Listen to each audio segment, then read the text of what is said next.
For those of you watching the playoff game between the Habs and the Leafs, you must have seen Leafs captain John Tavares taken off the ice on a stretcher. I know you guys may have some questions. Let's go over that in this video. For those of you who don't know me, my name is Sonam, and I'm a resident doctor specializing in sports and exercise medicine. On this channel, I break down injuries as they happen so that average fans can better understand what's going on. Be sure to like and subscribe if you want to stay up to date. Let's go back to reviewing John's injury.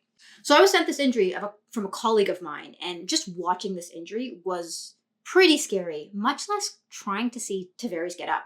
There's a lot of wording on the internet talking about kind of the athletic trainer and whether or not the care he got was appropriate. So why don't we go over that and review this injury? So this is the initial Tavares injury. So it's not this hit that does him here, but if we continue on, it's this one here. So unfortunately, this Habs player is trying to completely skip him, tried to jump over, and the knee completely knocked his head while he was already out from unfortunately, this gentleman's hit. Now, this is the second view that we'll see this hit.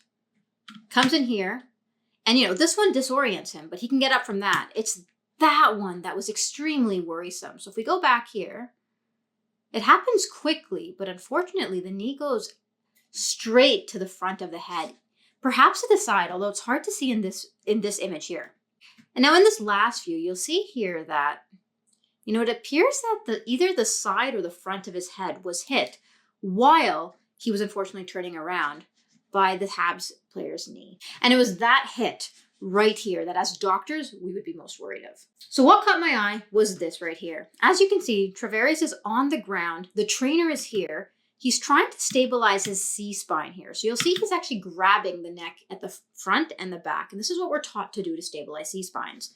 Now Tavares in this case, is trying to get up. You're going to see that he's going to try to get up. This trainer is stabilizing the C-spine. He wants to get up, and then he's completely going limp here. So this is when he's, losing consciousness and when we get worried as healthcare practitioners. Now, a lot of people online, have been discussing, was this management appropriate, and what should we be doing in this case? So in a hit like this that Tavares suffered, I'm worried about two things: brain and skull, and neck. And this is why that they're stabilizing the C-spine, because with that type of torque and that type of force to the actual head from that knee, you want to make sure there's no C-spine injury that can cause immediate paralysis. So when we go on to examine these players on the ice, we're looking at our ABCs, but also C-spine. And that's kind of our first aid as part of first responder course. So we always want to address things as kind of like ABC, which is C-spine, airway, breathing, circulation. So in this case, this trainer is trying his best to hold him up. But sometimes what happens is athletes will try to get up on their own. And despite you telling them, stay on the ice, let's put you on your back, let's roll you appropriately, they'll still get up. So unfortunately, I could see it and I could empathize with him to some degree. I know this is on national television, and unfortunately this gentleman is being scrutinized, but he tried his best to stabilize that C-spine. What in an ideal scenario, we would have done in that case is, if he's breathing okay, if he's talking to you, and we know he has a pulse, at the same time, you're evaluating all of this, right? So he is here, but he's also got an associate trainer that is also coming on the ice with him. So one of them would be looking at your ABCs. The other one is on C-spine duty.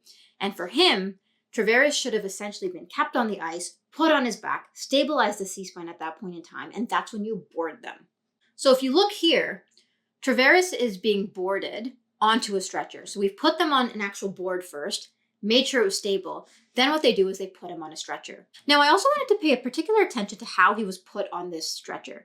So you can actually have a lot of these. So the way he was actually put on this is you can use a scoop stretcher, which essentially is a stretcher in itself.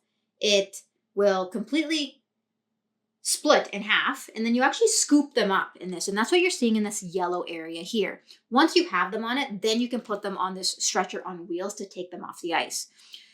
Now, you'll see here that the gentleman at the head here is trying to stabilize his C-spine.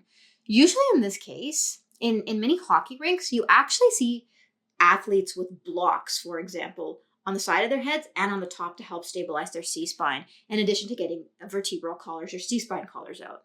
Now, unfortunately, when it comes to hockey equipment, it's hard to put a C-spine collar on and around hockey equipment. So this is when they take them off, they stabilize the C-spine until they get them off, they cut off the equipment, and they put that vertebral collar on. Now, given the mechanism of injury, we're always worried about two things that we need to rule out: head injury, which is either a skull fracture, a bleed, for example, in the actual brain. And the second is a neck injury. Those are pretty disabling conditions. And with this type of hit, he's going to the hospital. And as you can see here on a tweet, they discussed that Tavares was sent immediately to the hospital where he's going to get head and neck imaging. So really, when we go back to this image right here, that really took me aback.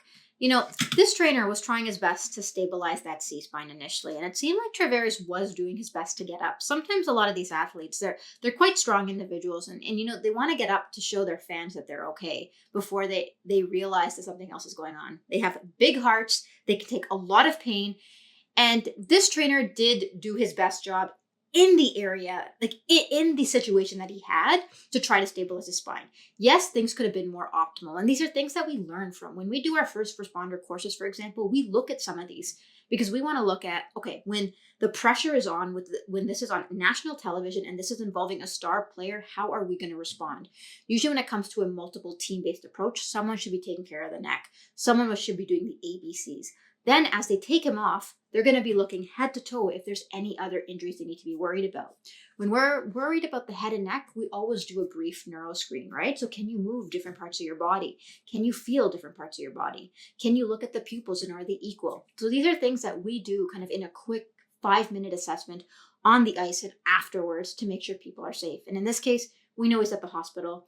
I hope that imaging comes out to be okay, and this is just a pretty bad head injury with maybe concussion-like symptoms. Once we have an update, I will post it down below. And if you have any questions or comments or have any discussion points that you want to talk about how this was handled or how the trainer handled it, leave them down below.